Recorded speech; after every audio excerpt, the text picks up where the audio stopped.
নমস্কার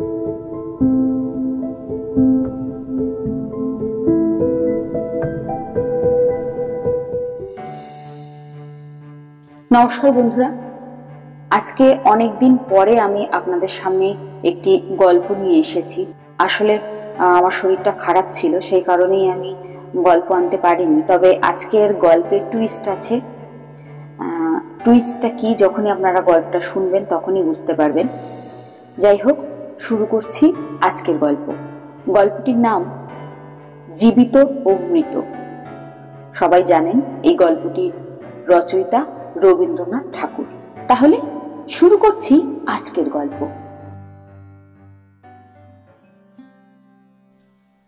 রানীহাটের জমিদার সারদা শঙ্কর বাবুদের বাড়ির বিধবা বধূটির পিতৃকুলে কেহ ছিল না। সকলেই একে একে মারা গিয়াছে। পতিকুলেও ঠিক আপনার বলিতে কেহ নাই। পতিও নাই, পুত্রও নাই। আছে বলতে একটি ভাশুরপো। সারদা শঙ্করের ছোট্ট ছেলেটি তাহার চক্ষের মণি। সে জন্মাইবার পর তাহার মাতার বহু কাল ধরিয়া শক্ত পীড়া হইয়াছিল। সেই জন্যই এই বিধবা কাকি কাদম্বিনী তাহাকে মানুষ করিয়াছে। পরের ছেলে মানুষ করিলে তাহার প্রতি প্রাণের টান আরো যেন বেশি হয়, কারণ তাহার উপরে অধিকার থাকে না, তাহার উপরে কোনো সামাজিক দাবিও নাই, কেবল স্নেহের দাবি। কিন্তু কেবলমাত্র স্নেহ সমাজের সমক্ষে আপনার দাবি কোনো দলিল অনুসারে সপ্রমাণ করিতে পারে না এবং চাহেও না। কেবল অনিশ্চিত প্রাণের ধনটিকে দ্বিগুণ ব্যাকুলতার সহিত ভালোবাসে।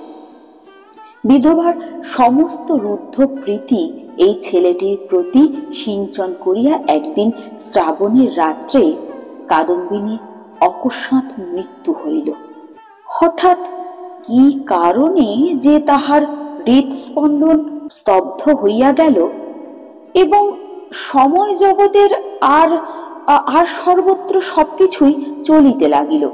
কেবলমাত্র সেই স্নেহ কাতর ক্ষুদ্র কোমল বক্ষটির ভিতর সময়ের ঘড়ি চিরকালের মতো স্তব্ধ হইয়া গেল। পাছে পুলিশের উপদ্রব ঘটে, সেই জন্য অধিক আড়ম্বর না করিয়াই 4 জন ব্রাহ্মণ কর্মচারী অনতি বিলম্বে মৃতদেহ দাহ করিতে লইয়া গেল। রানীঘাটের শ্মশান লোকালয় হইতে বহু দূরে। পুষ্করিণীর ধারে একখানি কুটির এবং তাহার নিকটে একটা প্রকাণ্ড বটগাছ। বৃহৎ মাঠ, আর কোথাও কিচ্ছু নাই। পূর্বে এইখান দিয়া নদী বহিত, এখন নদী একেবারে শুকাইয়া গেছে। সেই শুষ্ক জলপথের এক অংশ খনন করিয়া শ্মশানের পুষ্করিণী নির্মিত হইয়াছিল। এখনকার লোকেরা এই পুষ্করিণীকেই পূর্ণ স্রোতশ্রেণীর প্রতিনিধি স্বরূপ জ্ঞান করে। মৃতদেহ কুটিরের মধ্যে স্থাপন করিয়া চিতার কাঠ আসিবার প্রতীক্ষায় 4 জন বসিয়া রহিল। সময় এত দীর্ঘ বোধ হইতে লাগিল যে অধীর হইয়া 4 জনের মধ্যে নিতাই এবং গুরুচরণ কাঠ আনিতে এত বিলম্ব হইতেছে কেন দেখিতে গেল। বিধু এবং বনমালী মৃতদেহ রক্ষা করিয়া বসিয়া রহিল। শ্রাবণের অন্ধকার রাত্রি, থমথমে মেঘ পড়িয়া আছে। আকাশে একটি তারাও দেখা যায় না। অন্ধকার ঘরে 2 জনে চুপ করিয়া বসিয়া রহিল। একজনের চাদরের দিয়াশলাই আর বাতি বাঁধা ছিল। বর্ষাকালে দিয়াশলাই বহু চেষ্টাতেও জ্বলিল না। যে লণ্ঠন সঙ্গে আনিয়াছিল তাহাও নিবিয়া গেছে। অনেকক্ষণ চুপ করিয়া থাকিয়া একজন কহিল, ভাইরে, এক চিলিম তামাকে জোগাড় থাকলে বড় ভালো হতো। তাড়াতাড়িতে কিচ্ছুই তো আনা হলো না। বনমালীর পলায়নের অভিপ্রায় বুঝিয়া বিধু কহিল, আমি চট করে এক দৌড়ে সমস্ত নিয়ে চলে আসতে পারি। বাহ, আর আমি বুঝি একলা বসে থাকবো? আবার কথাবার্তা বন্ধ হইয়া গেল। 5 মিনিটকে 1 ঘন্টা বলিয়া মনে হইতে লাগিল। যাহারা কাঠ আনিতে গিয়াছিল তাহাদিগকে মনে মনে ইহারা গালিগালাজ করিতে লাগিল। তাহারা যে দিব্য আরামে কোথাও বসিয়া গল্প করিতে করিতে তামাক খাইতেছে, এ সন্দেহ ক্রমশই তাহাদের মনে ঘনীভূত হইয়া উঠিতে লাগিল। কোথাও কিচ্ছু শব্দ নাই, কেবল পুষ্করিণীর তীর হইতে অবিশ্রাম ঝিল্লি এবং ভেকির ডাক শোনা যাইতেছে। এমন সময় মনে হইল যেন খাটটা ঈষৎ নড়িয়া উঠিল, যেন মৃতদেহ পাশ ফিরিয়া শুইল। বিধু এবং বনমালী রাম নাম জপ করিতে লাগিল। রাম রাম রাম রাম রাম রাম রাম রাম রাম। হঠাৎ ঘরের মধ্যে একটা দীর্ঘ নিঃশ্বাস শোনা গেল। বিধু এবং বনমালী এক মুহূর্তে ঘর হইতে লম্ফ দিয়া বাহির হইয়া গ্রামের অভিমুখে দৌড় দিল। প্রায় ক্রোশ দেড়েক পথ গিয়া দেখিল তাদের অবশিষ্ট দুই সঙ্গী লণ্ঠন হাতে ফিরিয়া আসিতেছে। তাহারা বাস্তবিকই তামাক খাইতে গিয়াছিল। গাছ কাটিয়া কাঠ ফাড়াইতেছে, অনতি বিলম্বেই রওনা হইবে। তখন বিধু এবং বনমালী কুটিরের সমস্ত ঘটনা বর্ণনা করিল। নিতাই এবং গুরুচরণ অবিশ্বাস করিয়া উড়াইয়া দিল এবং কর্তব্য ত্যাগ করিয়া আসার জন্য অপর দুইজনের প্রতি অত্যন্ত রাগ করিয়া বিস্তর ভৎসনা করিতে লাগিল। কাল বিলম্ব না করিয়া চারিজনেই শ্মশানের সেই কুটিরে গিয়া উপস্থিত হইল। ঘরে ঢুকিয়া দেখিল মৃতদেহ নাই, খাট একেবারে শূন্য হইয়া পড়িয়া আছে। পরস্পর পরস্পরের মুখের দিকে চাহিয়া রহিল। এই রে, মরাটা কোথায় গেল? শিয়ালে টিয়ালে ট্রেন নিয়ে চলে গেল না তো? সত্যি তো, কোথায় গেল রে? একবার তাহাদের মনে হইল যদি শ্রীগালে লইয়া গিয়া থাকে, কিন্তু আচ্ছাদন বস্ত্রটি পর্যন্ত নাই। সন্ধান করিতে বাহির হইয়া গিয়া দেখে কুটিরের দ্বারের কাছে খানিকটা কাদা জমিয়াছিল, তাহাতে স্ত্রীলোকের সদ্য এবং ক্ষুদ্র পদচিহ্ন। সারদা শঙ্কর সহজ লোক নহে, তাহাকে ওই ভূতের গল্প বলিলে হঠাৎ যে কোনো শুভ ফল পাওয়া যাইবে এমন সম্ভাবনাও নাই। তখন চারিজনে বিস্তর পরামর্শ করিয়া স্থির করিল যে দাহ কার্য সমাধা হইয়াছে, এইরূপ খবর দেওয়াই ভালো হইবে। তাহলে ওটাই করি, বুঝলি? কর, তাই কর, যখন ইচ্ছে যাচ্ছে ওটাই কর। হ্যাঁ হ্যাঁ, তাই কর, তাই কর, হ্যাঁ তাই কর। ভোরের দিকে যাহারা কাঠ লইয়া আসিল তাহারা সংবাদ পাইল বিলম্ব দেখিয়া পূর্বেই কার্য সমাধা হইয়াছে। কুটিরের মধ্যে কাষ্ঠ সঞ্চিত ছিল। এ সম্বন্ধে কাহারও সহজে সন্দেহ উপস্থিত হইতে পারে না, কারণ মৃতদেহ এমন কিছু মূল্যবান সম্পত্তি নহে যে কেহ ফাঁকি দিয়া চুরি করিয়া লইয়া যাইবে। সকলেই জানে জীবনের যখন কোনো লক্ষণ পাওয়া যায় না, তখন অনেক সময় জীবন প্রচ্ছন্নভাবে থাকে এবং সময় মতো পুনর্বার মৃতবৎ দেহে তাহার কার্য আরম্ভ হয়। কাদম্বিনীও মরে নাই। হঠাৎ কি কারণে যে তাহার জীবনের ক্রিয়া বন্ধ হইয়া গিয়াছিল তাহা ঠিক বলা যায় না। যখন সে সচেতন হইয়া উঠিল তখন দেখিল চতুর্দিকে নিবিড় অন্ধকার। চির অভ্যাস মতো যেখানে শয়ন করিয়া থাকে মনে হইল এটা সে জায়গা নহে। একবার ডাকিল, দিদি। অন্ধকার ঘরে কেহ সাড়া দিল না। মনে করিল সভয়ে উঠিয়া বসিয়া রহিল। সে হঠাৎ বক্ষের কাছে একটা বেদনা এবং শ্বাসরোধের উপক্রম হওয়া, তাহার বড় যা ঘরের কোণে বসিয়া একটি অগ্নিকুণ্ডের উপর খোকার জন্য দুধ গরম করিতেছিল। কাদম্বিনী আর দাঁড়াইতে না পারিয়া বিছানার উপর আছাড় খাইয়া পড়িল। রুদ্ধ কণ্ঠে কহিল, দিদি দিদি, একটিবার খোকাকে এনে দাও না। আমার আমার প্রাণের মধ্যে যেন কেমন একটা করছে। একটিবার একটিবার। তাহার পর সমস্ত কালো হইয়া আসিল, যেন একটি লেখা খাতার উপর দোয়াত শুদ্ধ কালি গড়াইয়া পড়িল। কাদম্বিনীর সমস্ত স্মৃতি এবং চেতনা, বিশ্বগ্রন্থের সমস্ত অক্ষর এক মুহূর্তে একাকার হইয়া গেল। খোকা তাহাকে একবার শেষবারের মতো তাহার সেই সুমিষ্ট ভালোবাসার স্বরে কাকিমা বলিয়া ডাকিয়াছিল কিনা, তাহার অনন্ত অজ্ঞাত মরণযাত্রার পথে চিরপরিচিত পৃথিবী হইতে সেই শেষ স্নেহ পাথেয়টুকু সংগ্রহ করিয়া আনিয়াছিল কিনা, বিধবার তাহা মনে পড়ে না। প্রথমে মনে হইল জমালয় বুঝি এইরূপ চির নির্জন এবং চির অন্ধকার হইয়া থাকে।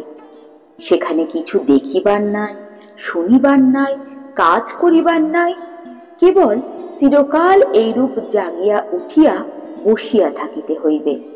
তাহার পর যখন মুক্ত দ্বার দিয়া হঠাৎ একটা ঠান্ডা বাদলা বাতাস দিল এবং বর্ষার ভেকের ডাক কানে প্রবেশ করিল, তখন এক মুহূর্তে তাহার এই স্বল্প জীবনের শৈশব সমস্ত বর্ষার স্মৃতি ঘনীভূত ভাবে তাহার মনে উদয় হইল এবং পৃথিবীর নিকট সংস্পর্শ সে অনুভব করিতে পারিল।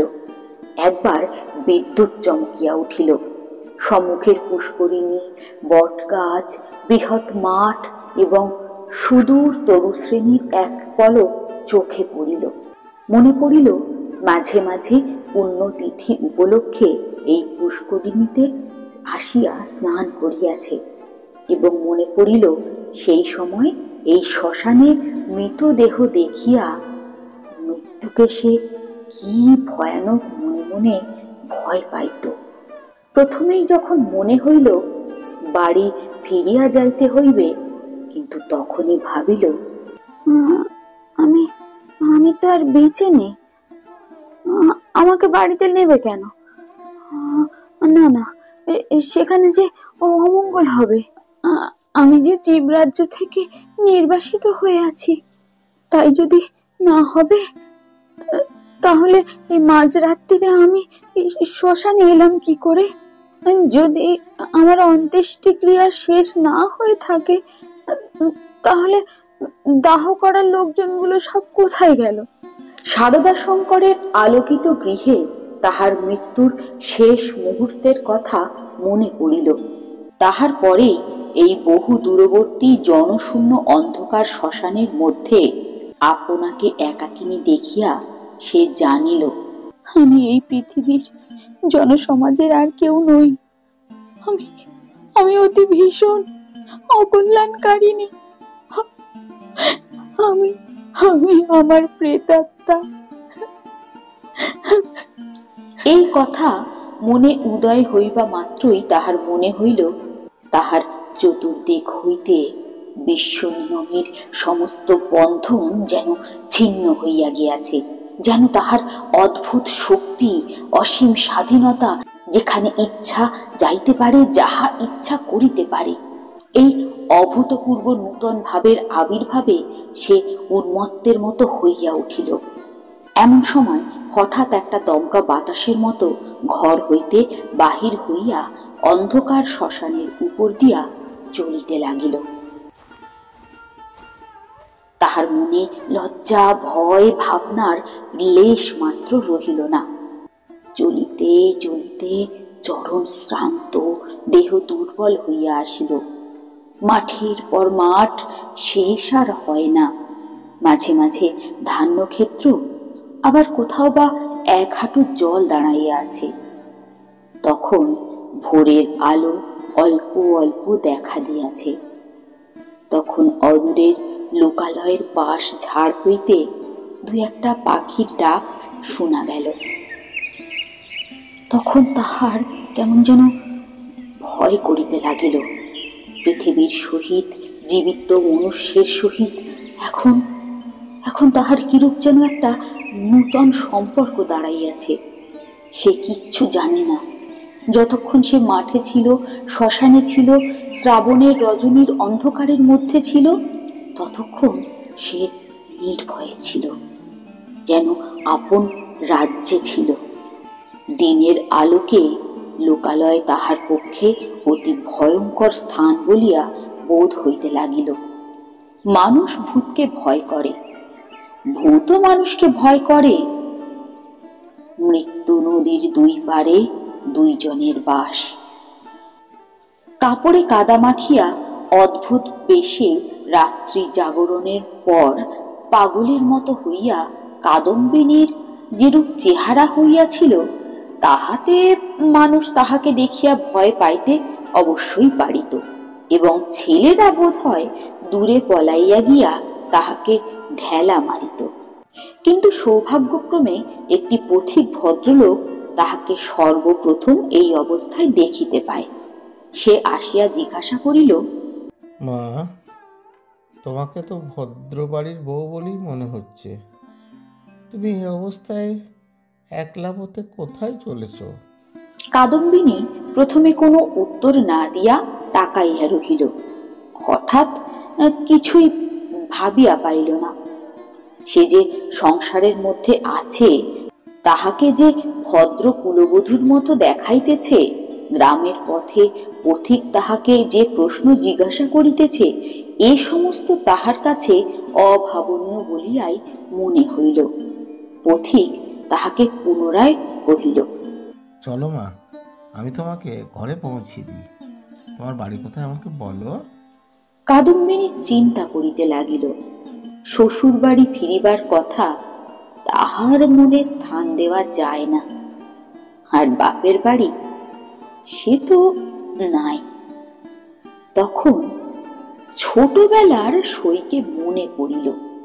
সই যোগমায়ার সহিত যদিও ছেলেবেলা হইতে বিচ্ছেদ, তথাপি মাঝে মাঝে চিঠিপত্র চলে।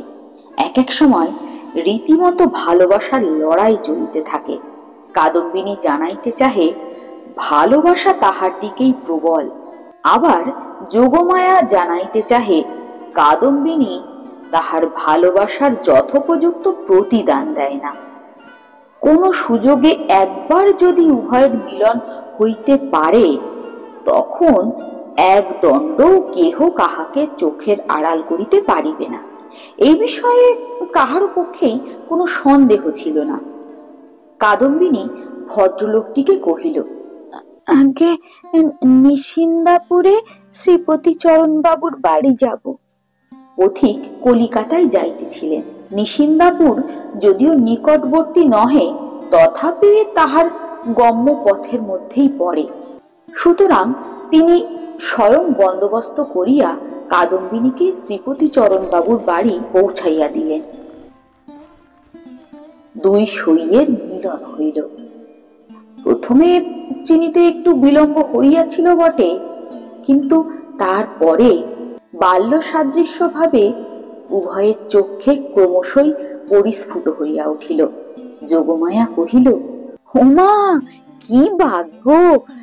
আমি যে তোমার দর্শন পাবো এমন কথা তো আমার মনেই আসেনি কখনো।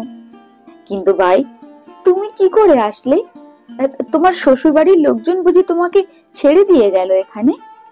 কাদম্বিনী চুপ করিয়া রহিল। অবশেষে কহিল, ভাই, শ্বশুর বাড়ির কথা আমাকে কিচ্ছু জিজ্ঞাসা করো না। আমাকে তোমার বাড়িতে এক প্রান্তে একটু জায়গা দিও, আমি দাসীর মতো তোমার সব কাজ করে দেব। যোগমায়া কহিল, ও মা, সে আবার কি কথা? দাসীর মতো থাকবে কেন? তুমি তো আমার সই, তুমি আমার কতদিনকার সই, ইত্যাদি ইত্যাদি।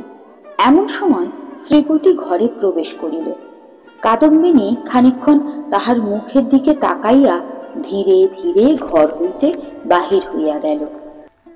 মাথায় কাপড় দেওয়া বা কোনরূপ সংকোচ বা সম্ভ্রমের লক্ষণ দেখা গেল না। পাছে তাহার সইয়ের বিরুদ্ধে শ্রীপতি কিছু মনে করে, এই জন্য ব্যস্ত সমস্ত হইয়া যোগমায়া নানা রূপে তাহাকে বুঝাইতে আরম্ভ করিল। কিন্তু এতই অল্প বুঝাইতে হইল এবং শ্রীপতি এত সহজে যোগমায়ার সমস্ত প্রস্তাব অনুমোদন করিল যে যোগমায়া মনে মনে বিশেষ সন্তুষ্ট হইল না। কাদম্বিনী সইয়ের বাড়িতে আসিল, কিন্তু সইয়ের সঙ্গে মিশিতে পারিল না। মাঝে মৃত্যুর ব্যবধান। আত্মসম্বন্ধে সর্বদা একটা সন্দেহ এবং চেতনা থাকিলে পরের সঙ্গে ঠিক মেলামেশা করা যায় না। কাদম্বিনী যোগমায়ার মুখের দিকে চায় এবং কি যেন ভাবে, কি যেন মনে করে। স্বামী এবং ঘর কন্যা লইয়া ও যেন বহু দূরে আর এক জগতে আছে। স্নেহ মমতা সমস্ত কর্তব্য লইয়া ও যেন পৃথিবীর লোক, আর কাদম্বিনী যেন শূন্য ছায়া। ও যেন অস্তিত্বের দেশে, আর কাদম্বিনী যেন অনন্তের মধ্যে। যোগমায়ারও কেমন একটা লাগিল, কিন্তু বুঝিতে পারিল না। স্ত্রীলোক রহস্য সহ্য করিতে পারে না, কারণ অনিশ্চিতকে লইয়া কবিত্ব করা যায়, বীরত্ব করা যায়, পাণ্ডিত্যও করা যায়, কিন্তু ঘর কন্যা করা যায় না। এই জন্য স্ত্রীলোক যেটা বুঝিতে পারে না, হয় সেটার অস্তিত্ব বিলোপ করিয়া তাহার সহিত কোনো সম্পর্ক রাখে না, নয়তো স্বহস্তে নূতন মূর্তি দিয়া নিজের ব্যবহারযোগ্য একটি সামগ্রী গড়িয়া তোলে। যদি দুইয়ের কোনোটাই না হইতে পারে, তবে তাহার উপর ভারী রাগ করিতে থাকে। কাদম্বিনী যতই দুর্বোধ্য হইয়া উঠিল, যোগমায়ার তাহার উপর ততই রাগ হইতে লাগিল। ভাবিল, উফ, এই যে কি উপদ্রব এসে চাপলো ঘাড়ে। আবার আর এক বিপদ। কাদম্বিনী আপনাকে আপনিই ভয় করে। সে নিজের কাছ হইতে নিজে কিছুতেই পলাইতে পারে না। যাহাদের ভূতের ভয় আছে, তাহারা আপনার পশ্চাৎ দিককে ভয় করে। যেখানে দৃষ্টি রাখিতে পারে না, সেখানেই ভয়। কিন্তু কাদম্বিনীর আপনার মধ্যেই সর্বাপেক্ষা বেশি ভয়, বাহিরে তাহার ভয় নাই। এই জন্য বিজন দ্বীপ্রহরে একা একা ঘরে থাকিলে এক একদিন চিৎকার করিয়া উঠিত, এবং সন্ধ্যাবেলায় দীপালোকে আপনার ছায়া দেখিলে তাহার গা ছমছম করিত। তাহার এই ভয় দেখিয়া বাড়ি শুদ্ধ লোকের মনে কেমন একটা ভয় জন্মিয়া গেল। চাকর দাসদাসীরা এবং যোগমায়াও যখন তখন যেখানে সেখানে ভূত দেখিতে আরম্ভ করিল। একদিন এমন হইল যে কাদম্বিনী অর্ধরাত্রে আপন শয়ন গৃহ হইতে বাহির হইয়া একেবারে যোগমায়ার গৃহদ্বারে আসিয়া কহিল, দিদি, তোমার দুটি পায়ে পড়ি গো, আমায় আমায় একলা ফেলে রেখো না। যোগমায়াও কেমন যেন ভয় পাইল, তেমনি আবার রাগও হইল। ইচ্ছা করিল তখনই কাদম্বিনীকে দূর করিয়া দেয়। দয়া পরবশ শ্রীপতি অনেক চেষ্টায় তাহাকে ঠান্ডা করিয়া পার্শ্ববর্তী গৃহে স্থান দিল। পরদিন অসময়ে অন্তঃপুরে শ্রীপতির তলব হইল। যোগমায়া তাহাকে অকস্মাৎ ভৎসনা করিয়া কহিল, হ্যাঁ গা, তুমি কেমন ধারার লোক গা? একজন মেয়ে মানুষ নিজের শ্বশুর ঘর ছেড়ে অন্যের বাড়ি এসে রয়েছে, মাসখানেক হয়ে গেল তবুও যাওয়ার নাম করে না, আর তোমার মুখে যে কোনো কথা নেই। হ্যাঁ, তোমার মনের ভাবটা কি আমায় একটু বুঝিয়ে বলো দেখি। তোমরা পুরুষ জাতটাই একই রকম। বাস্তবিকই সাধারণত স্ত্রী জাতির পরে পুরুষ মানুষের একটা নির্বিচার পক্ষপাত আছে। সেই জন্যেই স্ত্রী লোকেরা তাহাদিগকে অধিক অপরাধী করিয়া নিঃসহায় অথচ সুন্দরী কাদম্বিনীর প্রতি শ্রীপতির করুণা যে যথোচিত মাত্রার চেয়ে কিঞ্চিত অধিক ছিল, তাহার বিরুদ্ধে যোগমায়ার গাত্র স্পর্শপূর্বক শপথ করিতে উদ্যত হইলেও তাহার ব্যবহারে তাহার প্রমাণ পাওয়া যাইত। তিনি মনে করিতেন নিশ্চয়ই শ্বশুরবাড়ির লোকেরা এই পুত্রহীনা বিধবার প্রতি অন্যায় অত্যাচার করিত, তাই নিতান্তই সহ্য করিতে না পারিয়া পলায়ন করিয়া কাদম্বিনী যোগমায়ার ঘরে আশ্রয় লইয়াছে। যখন ইহার বাপ মা কেহ নাই, তখন শ্রীপতিও বা তাহাকে ত্যাগ করে কি বলিয়া? এই বলিয়া তিনি কোন রূপে সন্ধান লইতে ক্ষান্ত দিয়া কাদম্বিনীকে অপ্রীতিকর বিষয়ে প্রশ্ন করিয়া ব্যথিত করিতে তাহার প্রবৃত্তি হইল না। যখন তাহার স্ত্রী অসার কর্তব্য বুদ্ধিতে নানা প্রকার আঘাত দিতে লাগিল, কাদম্বিনীর শ্বশুরবাড়িতে খবর দেওয়া এবং তাহার গৃহে শান্তি রক্ষার পক্ষে একান্তই আবশ্যক, তাহা তিনি বেশ বুঝিতে পারিলেন। অবশেষে স্থির করিলেন, হঠাৎ চিঠি লিখিয়া বসিলে ভালো ফল নাও হইতে পারে। অতএব রানীহাটে তিনি নিজে গিয়া সন্ধান করিয়া আসিবেন, এইরূপ স্থির করিলেন।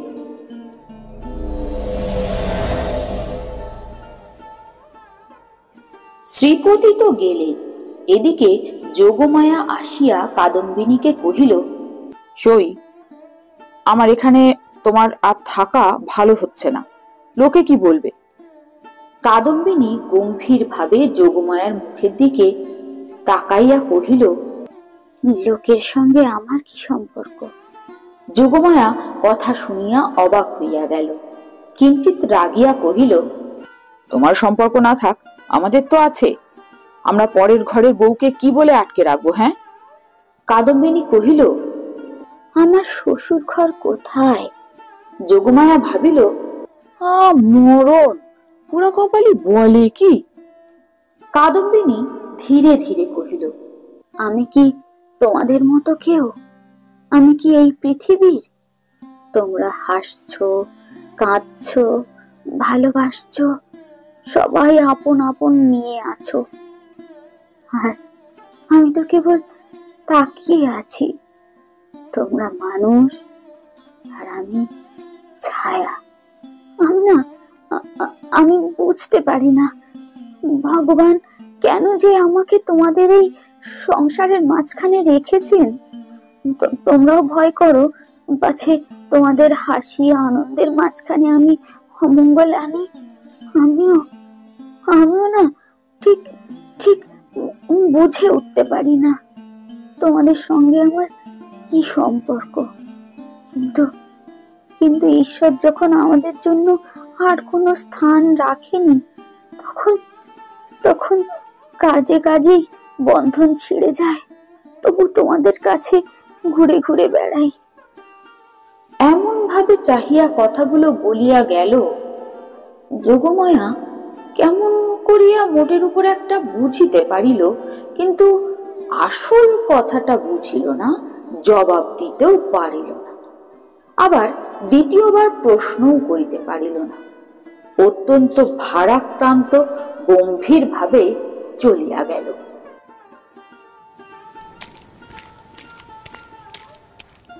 রাত্রি যখন প্রায় 10টা, তখন শ্রীপতি রানীহাট হইতে ফিরিয়া আসিলেন। মুষলধারে বৃষ্টিতে পৃথিবী ভাসিয়া যাইতেছে।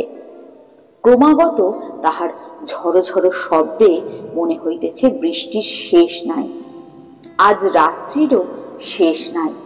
যোগমায়া জিজ্ঞাসা করিল, কি গো, কি হলো? শ্রীপতি বলিলেন, সে অনেক কথা, পরে বলব বলিয়া কাপড় ছাড়িয়া আহার করিলেন এবং তামাক খাইয়া শুইতে গেলেন। ভাবটা অত্যন্ত চিন্তিত। যোগমায়া অনেকক্ষণ কৌতূহল দমন করিয়া শয্যায় প্রবেশ করিয়া জিজ্ঞাসা করিলেন, আরে কি শুনলে বলো না? শ্রীপতি কহিলেন, নিশ্চয় তুমি কিছু একটা ভুল করেছ। শুনিবা মাত্রই যোগমায়া মনে মনে ঈষৎ রাগ করিলেন। ভুল মেয়েরা কখনো করে না, যদি বা করে কোনো সুবুদ্ধি পুরুষের সেটা উল্লেখ করা কর্তব্য নয়। নিজের ঘাড় পাতিয়া লওয়াই যুক্তিযুক্ত। যোগমায়া কিঞ্চিত উষ্ণভাবে কহিল, কিরকম শুনি?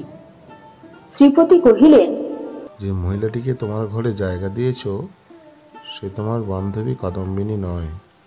এমনতর কথা শুনিলে সহজেই রাগ হইতে পারে, বিশেষত নিজের স্বামীর মুখ থেকে শুনিলে তো কোনো কথাই নাই।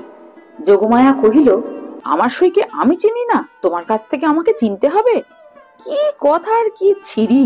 শ্রীপতি বুঝাইলেন, এই স্থলে কথার শ্রী লইয়া কোনরূপ তর্ক হইতেছে না, প্রমাণ দেখিতে হইবে।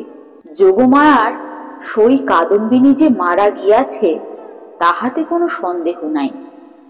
যোগমায়া কহিলেন, ওই শোনো, তুমি নিশ্চয়ই একটা গোল পাকিয়ে এসেছো। কোথায় না কোথায় গিয়েছো, কি না কি শুনেছো তার ঠিক নেই। আচ্ছা, তোমাকে নিজে যেতে কে বললো? একখানা চিঠি লিখে দিলেই তো হতো। শ্রীপতি নিজের কর্মপটুতার প্রতি স্ত্রীর এরূপ বিশ্বাসের অভাব দেখিয়া অত্যন্ত ক্ষুণ্ণ হইল। বিস্তারিত ভাবে সমস্ত প্রমাণ প্রয়োগ করিতে লাগিলেন, কিন্তু কোনো ফল হইল না। উভয় পক্ষেই হ্যাঁ না করিতে করিতে রাত্রি দ্বিপ্রহর হইয়া গেল। যদিও কাদম্বিনীকে এই দণ্ডে গৃহ হইতে বহিষ্কৃত করিয়া দেয়া সম্পর্কে স্বামী স্ত্রীর কাহারও মতভেদ ছিল না, কারণ শ্রীপতির বিশ্বাস তাহার অতিথি ছদ্ম পরিচয়ে তাহার স্ত্রীকে এতদিন প্রতারণা করিয়াছে। যাকে তোমার বন্ধু মনে করছো না, সে তোমার বান্ধবী নয়, সে মিথ্যা পরিচয়ে তোমাকে এতদিন প্রতারণা করেছে। সে কথা বললে আমি মানবো কেন? আমি নিজের চোখে দেখেছি। তথাপি উপস্থিত তর্কটা সম্বন্ধে উভয়ের কেহই হার মানিতে চাহে না। উভয়ের কণ্ঠস্বর ক্রমেই উচ্চ হইতে লাগিল। ভুলিয়া গেলেন পাশের ঘরের কাদম্বিনী শুইয়া আছে। একদম ঠিক কথা বলছি, আচ্ছা পরে মিলিয়ে দেখে নিই। অবশেষে যোগমায়া জিজ্ঞাসা করিল, আচ্ছা, কাদম্বিনী ঠিক কবে মরেছিল বলো দেখি? ভাবিলেন কাদম্বিনীর কোনো একটা চিঠির তারিখের সহিত অনৈক্য বাহির করিয়া শ্রীপতির ভ্রম প্রমাণ করিয়া দিবেন। শ্রীপতি তখন যে তারিখের কথা বলিলেন, উভয়ে হিসাব করিয়া দেখিলেন যেদিন সন্ধ্যাবেলায় কাদম্বিনী তাহাদের বাড়িতে আসে সে তারিখ ঠিক তাহার পূর্বের দিনেই পড়ে। শুনিবা মাত্রই যোগমায়ার বুকটা হঠাৎ কাঁপিয়া উঠিল। শ্রীপতিরও কেমন একটা বোধ হইতে লাগিল। এমন সময় তাহাদের ঘরের দ্বার খুলিয়া গেল। একটা বাদলার বাতাস আসিয়া প্রদীপটা ফস করিয়া নিবিয়া গেল। বাহিরের অন্ধকার প্রবেশ করিয়া এক মুহূর্তে ঘরটা আগাগোড়া ভরিয়া গেল। কাদম্বিনী একেবারে ঘরের ভিতর আসিয়া দাঁড়াইল। তখন রাত্রি 2:30 প্রহর হইয়া গিয়াছে। বাহিরে অবিশ্রাম বৃষ্টি পড়িতেছে। কাদম্বিনী কহিল, সই সই আমি তোমার সেই কাদম্বিনী, কিন্তু কিন্তু এখন আর আমি বেঁচে নেই, আমি আমি মরে আছি। যোগমায়া ভয়ে চিৎকার করিয়া উঠিলেন। শ্রীপতির বাক্য স্ফূর্তি হইল না। কিন্তু দেখো, আমি মরেছি ছাড়া তোমাদের কাছে আর কোনো অপরাধ করেছি কি? আমি যদি ইহলোকে স্থান না পাই, পরলোকেও স্থান না পাই, ওগো আমি তবে কোথায় যাব? হ্যাঁ, আমি তবে কোথায় যাব? বলো না যোগমায়া, আমি তবে কোথায় যাব? তীব্র কণ্ঠে চিৎকার করিয়া যেন এই গভীর নিশীথে সুপ্ত বিধাতাকে জাগ্রত করিয়া জিজ্ঞাসা করিল, ওগো আমি তবে কোথায় যাব? কোথায় যাব? এই বলিয়া মূর্ছিত দম্পতিকে অন্ধকার ঘরে ফেলিয়া বিশ্বজগতে কাদম্বিনী আপনার স্থান খুঁজিতে গেল। কাদম্বিনী কেমন করিয়া যে রানীহাটে ফিরিয়া গেল তাহা বলা কঠিন, কিন্তু প্রথমে কাহাকেও দেখা দিল না। সমস্ত দিন অনাহারে একটা ভাঙা পোড়ো মন্দিরে বসিয়া রহিল। বর্ষার অকাল সন্ধ্যা যখন অত্যন্ত ঘন হইয়া আসিল এবং আসন্ন দুর্যোগের আশঙ্কায় গ্রামের লোকেরা ব্যস্ত হইয়া আপন আপন গৃহে আশ্রয় গ্রহণ করিল, কাদম্বিনী পথে বাহির হইল। শ্বশুর বাড়ির দ্বারে গিয়া একবার তাহার হৃদকম্প উপস্থিত হইয়াছিল, কিন্তু মস্ত ঘুমটা টানিয়া যখন ভিতরে প্রবেশ করিল, দাসী ভ্রমে দাড়িরা কোনো বাধা দিল না। এমন সময় বৃষ্টি খুব চাপিয়া আসিল, বাতাসও বেগে বহিতে লাগিল। তখন বাড়ির গৃহিণী সারদা শঙ্করের স্ত্রী তাহার বিধবা ননদের সহিত তাস খেলিতেছিলেন। ঝি ছিল রান্নাঘরে এবং পীড়িত খোকা জ্বরের উপশমে শয়ন গৃহে বিছানায় ঘুমাইতেছিল। কাদম্বিনী সকলের চক্ষু এড়াইয়া সেই ঘরে গিয়া প্রবেশ করিল। সে কি ভাবিয়া শ্বশুরবাড়ি আসিয়াছিল জানি না, সে নিজেও জানে না।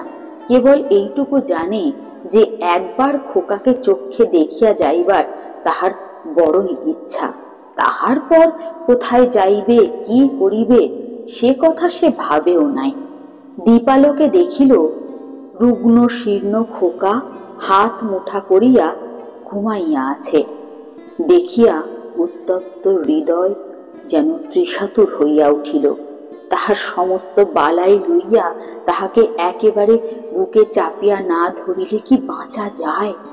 আর তাহার পর তাহার মনে পড়িল, না না, আমি তো নেই। তাহলে তাহলে খোকাকে দেখবার কে আছে? এর মা তো গল্প ভালোবাসে, খেলা ভালোবাসে। এতদিন তো আমার হাতেই এর ভার দিয়ে নিশ্চিন্ত ছিল। কখনো তাকে ছেলে মানুষ করবার কোনো দায় পোয়াতে হয়নি। আজ আজ একে কেমন করে যত্ন করবে? হ্যাঁ, কেমন করে করবে? এমন সময় খোকা হঠাৎ পাশ ফিরিয়া অর্ধ নিদ্রিত অবস্থায় উঠিয়া বলিল, কাকিমা, জল দে। হা, মরে যাই সোনা আমার, তোর কাকিমাকে তুই এখনো ভুলিসনি? বলিয়া তাড়াতাড়ি পুজো হইতে জল গড়াইয়া লইয়া খোকাকে বুকের উপর তুলিয়া কাদম্বিনী তাহাকে জল পান করাইল। যতক্ষণ ঘুমের ঘোরে ছিল, চির অভ্যাস মতো কাকিমার হাত হইতে জল খাইতে খোকার কিছু আশ্চর্য বোধ হইল না। অবশেষে কাদম্বিনী যখন বহুকালের আকাঙ্ক্ষা মিটাইয়া তাহাকে চুম্বন করিয়া তাহাকে আবার শোয়াইয়া দিল, তখন তাহার ঘুম ভাঙিয়া গেল এবং কাকিমাকে জড়াইয়া ধরিয়া জিজ্ঞাসা করিল, কাকিমা, তুই মরে গিয়েছিলি? কাকিমা কহিল, হ্যাঁ খোকা। আবার তুই খোকার কাছে ফিরে এসেছিস? তুই আর মরে যাবি না তো? ইহার উত্তর দিবার পূর্বে একটা গোল বাঁধিল। ঝি এক বাটি সাগু হাতে করিয়া ঘরে প্রবেশ করিয়াছিল। হঠাৎ বাটি ফেলিয়া বাবা গো মা গো বলিয়া আছাড় খাইয়া পড়িয়া গেল। চিৎকার শুনিয়া তাস ফেলিয়া গিন্নি ছুটিয়া আসিলেন। ঘরে ঢুকিয়াই তিনি একবার কাঠের মতো হইয়া দাঁড়াইয়া রহিলেন। পলাইতেও পারিলেন না, মুখ দিয়া একটি কথাও শুনিল না। এই সকল ব্যাপার দেখিয়া খোকারও মনে ভয়ের সঞ্চার হইয়া উঠিল। সে কাঁদিয়া কহিল, কাকিমা, তুই যা কাকিমা, তুই চলে যা কাকিমা। কাদম্বিনী অনেক দিন পরে আজ অনুভব করিয়াছে যে সে মরে নাই। সেই পুরাতন ঘর, পুরাতন সমস্ত সামগ্রী, সেই খোকা, সেই স্নেহ তাহার পক্ষে সমান জীবন্ত আছে। যেন কোনো বিচ্ছেদ, কোনো ব্যবধান জন্মায় নাই।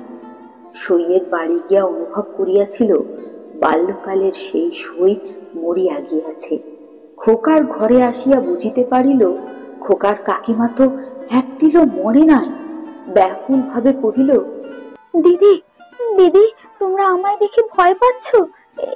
এই দেখো, এই দেখো, আমি তেমনি আছি। আমি মরিনি, দেখো, আমি আমি আমি তেমনি আছি। গিন্নি আর দাঁড়াইয়া থাকিতে পারিলেন না, মূর্ছিত হইয়া পড়িয়া গেলেন। ভগ্নীর কাছে সংবাদ পাইয়া সারদা শঙ্কর বাবু স্বয়ং অন্তঃপুরে আসিয়া উপস্থিত হইলেন। তিনি জোর হস্তে কাদম্বিনীকে কহিলেন, ছোট বৌমা, এটা কি তোমার উচিত হচ্ছে বলো? সতীশ আমার বংশের একমাত্র ছেলে, ওর প্রতি তুমি কেন দৃষ্টি দিচ্ছ? আমরা কি তোমার পর? তুমি যাওয়ার পর থেকে প্রতিদিন শুকিয়ে যাচ্ছে, ও রোগ আর ছাড়ছে না, দিনরাত কেবল কাকিমা কাকিমা করে। যখন সংসার থেকে বিদায় নিয়েছো তখন এই মায়াবন্ধনও কাটিয়ে নাও, আমরা তোমার ঠিকঠাক সৎকার করব। বিশ্বাস করো, আমি এতটুকু ভুল বলছি না, তুমি ওকে ছেড়ে দাও দয়া করে। তখন কাদম্বিনী আর সহিতে পারিল না, তীব্র কণ্ঠে বলিয়া উঠিল, ওগো ওগো, আমি মরিনি গো, আমি মরিনি, আমি মরিনি। আমি কেমন করে তোমাদেরকে বোঝাবো আমি মরিনি? এই দেখো, এই দেখো, আমি বেঁচে আছি। বলিয়া কাঁসার বাটিটা ভূমির মধ্যে তুলিয়া কপালে আঘাত করিল। কপাল ফাটিয়া রক্ত বাহির হইয়া আসিল। তখন বলিল, এই দেখো, এই দেখো, আমি এখনো বেঁচে আছি, দেখো। সারদা শঙ্কর মূর্তির মতো দাঁড়াইয়া রহিলেন। খোকা ভয়ে বাবাকে ডাকিতে লাগিল, বাবা, ও বাবা, বাবা। দুই মূর্ছিতা রমণী মাটিতে পড়িয়া রহিল। তখন কাদম্বিনী, ওগো ওগো, আমি মরিনি গো, দেখো, আমি মরিনি, আমি মরিনি, আমি মরি। বলিয়া চিৎকার করিয়া ঘর হইতে বাহির হইয়া সিঁড়ি বাহিয়া নামিয়া অন্তঃপুরের পুষ্করিণীর জলে গিয়া পড়িল। সারদা শঙ্কর উপরের ঘর হইতে শুনিতে পারিলেন, ঝপাস করিয়া একটি শব্দ হইল। সমস্ত রাত্রি বৃষ্টি পড়িতে লাগিল। তাহার পরদিন সকালেও বৃষ্টি পড়িতেছে, মধ্যাহ্নেও বৃষ্টির বিরাম নাই। কাদম্বিনী মরিয়া প্রমাণ করিল যে সে মরে নাই। বন্ধুরা, আজকের গল্পটি এখানেই শেষ হলো। গল্পটি আপনাদের কেমন লাগলো অবশ্যই কমেন্ট করে জানাবেন। যদি ভালো লাগে একটি লাইক করে দেবেন এবং সাবস্ক্রাইব করে দেবেন। সাবস্ক্রাইব করার পর পাশে থাকা বেল বাটনে ক্লিক করে অল নোটিফিকেশন অন করে দেবেন। তাহলে আমি যখনই নতুন কোনো ভিডিও আপলোড করব তার খবর সবার আগে আপনার কাছে পৌঁছে যাবে। আর কমেন্ট করলে আমি অত্যন্ত খুশি হব এবং নতুন ভিডিও বানানোর মোটিভেশন পাবো। আর যারা যারা অলরেডি সাবস্ক্রাইব করে রেখেছেন তাদের কাছে আমার কৃতজ্ঞতা জানাবার কোনো ভাষা নেই। আপনারা সবাই ভালো থাকুন, সুস্থ থাকুন।